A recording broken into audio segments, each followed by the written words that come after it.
பொங்கல் பண்டிகையை முன்னிட்டு மதுரையில் நடைபெறவிருக்கும் ஜல்லிக்கட்டு போட்டியில் பங்கேற்கும் காளைகளுக்கான பயிற்சிகள் தீவிரப்படுத்தப்பட்டு வருகிறது. இதுகுறித்த கூடுதல் விவரங்களை எமது செய்தியாளர் மதிவாணன் நேரலையில் வழங்க நாம் கேட்கலாம். வணக்கம் மதிவாணன், முதற்கட்டமாக என்னென்ன பணிகள், என்னென்ன ஏற்பாடுகள் செய்யப்பட்டிருந்தது, விவரங்கள்?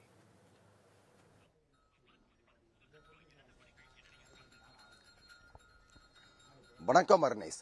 தை பிறந்தால் வழி பிறக்கும் என்ற பழமொழி இருக்கிற பட்சத்திலும் கூட தை பிறந்தால் ஜல்லிக்கட்டு வீரர்களுக்கு மகிழ்ச்சி எனும் வெள்ளம் பிறக்கும் என்பதில் எந்தவித மாற்று கருத்தும் இல்லை.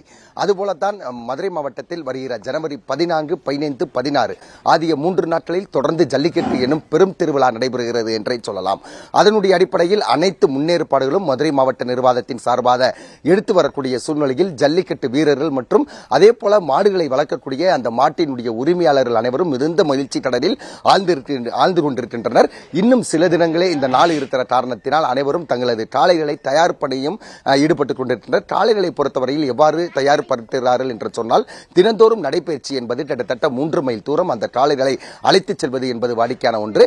அதே சமயம் மதுரை மாடக்குளம் கண்மாயில் இருக்கக்கூடிய மிகப்பெரிய கண்மாயில் அந்த மாடுகளை, அந்த காளைகளை தினந்தோறும் நீச்சல் பயிற்சி என்பதும் கற்றுத்தருகின்றனர்.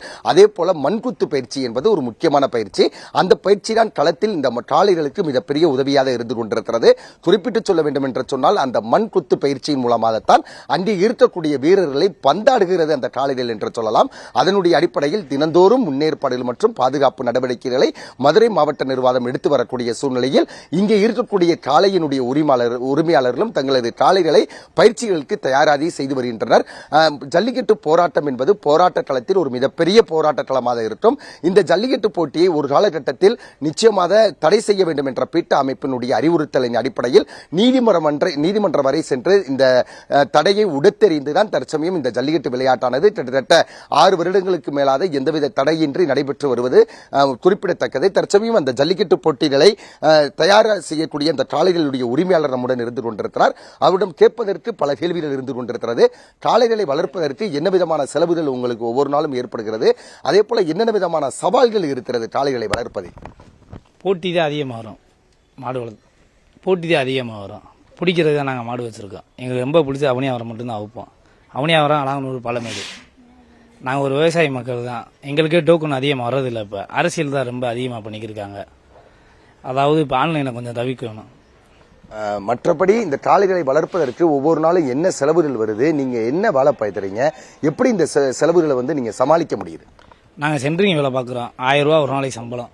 1000 ரூபா ஒரு நாளைக்கு சம்பளம். மாட்டுக்கே கிட்டத்தட்ட ஒரு மாட்டுக்கு 400 ரூபாய்க்கு மேலே செலவாகிடுது. 6 மாடு கிடக்கு. அன்றாடு பொழப்பு ஓடிக்கிருக்கு. அப்படியே போட்டு பருத்தி உதை, குச்சி பின்னாக்கு, இது தோரந்தூசி, தவிடு எல்லாம் வச்சு ரெடி பண்ணிக்கிருக்கோம். காளைகள் என்று சொன்னால் யாருக்குத்தான் பிடிக்காது? தமிழர்களுடைய கலாச்சாரத்தையும் பராமரித்தையும் தூக்கி பிடிக்கக்கூடிய இந்த விளையாட்டில் இளைஞர்களுக்கு மட்டுமின்றி சிறுவர்களுக்கும் பிடித்த விளையாட்டாக இருந்து கொண்டிருக்கிறது. இந்த காளைகளை தினந்தோறும் வளர்க்கக்கூடிய இவருடைய மகன் மிக சிறுவனாக இருந்து கொண்டிருக்கிறார். இருப்பினும் கூட பள்ளிக்கூடத்திற்கு செல்வதற்கு முன்னால் தங்களது காளையை தடவி கொடுத்துவிட்டு முத்தம் கொடுத்துவிட்டு தான் செல்வான் என்று சொல்லப்படுகிறது. அதே போல அதற்கு பின்பும் பள்ளிக்கூடம் விட்டு வந்தவுடன் அம்மா அப்பா என்ற குரலை கேட்பதை விட கொம்பன் எங்கே இருக்கிறான் என்று ஓடி வந்து அவற்றை முத்தமிட்டு அதனை அரவணைக்கக்கூடிய காட்சிகளை பார்க்க முடிகிறது. அலாவலிதி பிரியம் இந்த சிறுவன் வைத்திருக்கிறார். அவரிடம் சில கேள்விகளை முன்வைப்போம். இந்த ஜல்லிக்கட்டு விளையாட்டு என்பது எப்படி உனக்கு பிடிச்சு போச்சு? எதனால பிடிக்குது? எனக்கு சின்ன பிள்ளையிலேருந்து பிடிக்கும் ஜல்லிக்கட்டுனா. நான் ஜல்லிக்கட்டில் சின்ன பிள்ளையிலேருந்து பிடிக்கும். வீட்டில் சின்ன பிள்ளையிலேருந்து எல்லாரும் வளர்க்குறாங்க மாடு. சின்ன பிள்ளை இங்கே இருந்தாலும் எனக்கு ஜல்லிக்கட்டுலாம் பிடிக்கும். மற்றபடி இந்த மாடுலாம், உங்க மாடுலாம் நிறைய பரிசு வாங்குதுல, ஒரு 10 லட்சம் 5 லட்சம் கொடுத்தா நீ அந்த மாடை விற்பியா? அதெல்லாம் கொடுக்க மாட்டேன். வீட்டில் ஒரு பிள்ளை மனுஷன் பார்த்துக்கிறோம். அதெல்லாம் எம்பிட்டு கொடுத்தாலும் ஆனால் மாடை தர மாட்டோம். வேற எந்தெந்த விஷயங்களால உனக்கு மாடு ரொம்ப பிடிக்குது? எனக்கு எப்பயுமே மாடு கூட ஜாலியாக இருக்குது. அது மாடுக்கான எனக்கு நேரமே போகலன்னு அதுவும் போகாது. நிச்சயமாக தமிழர்களுடைய பாரம்பரியம் மற்றும் கலாச்சாரம் விளையாட்டு என்று சொல்லக்கூடிய இந்த ஜல்லிக்கட்டு விளையாட்டானது இன்னும் சில நாட்களில் தொடங்கவிருக்கிறது. குறிப்பிட்டு சொல்ல வேண்டும் என்று சொன்னால், ஜனவரி 14ஆம் தேதி மிக சரியாக மதுரை அவனியாபுரத்தில் 7 மணிக்கு காளைகள் என்பது அவிழ்த்து விடப்பட இருக்கிறது. அதே சமயம் 15ஆம் தேதி பாலமேடு பகுதியிலும், 16ஆம் தேதியை பொறுத்தவரையில் உலக புகழ் பெற்ற ஜல்லிக்கட்டு என்று சொல்லக்கூடிய, அதே சமயம் அரசு ஜல்லிக்கட்டாக நடக்கப்படக்கூடிய அலங்காநல்லூர் ஜல்லிக்கட்டை பொறுத்தவரையில் 16ஆம் தேதி நடைபெற இருக்கிறது. ஜல்லிக்கட்டு வீரர்களுக்கென பல்வேறு நிபந்தனைகள் ஒவ்வொரு முறை தடையும் விதிக்கப்படுகிறது.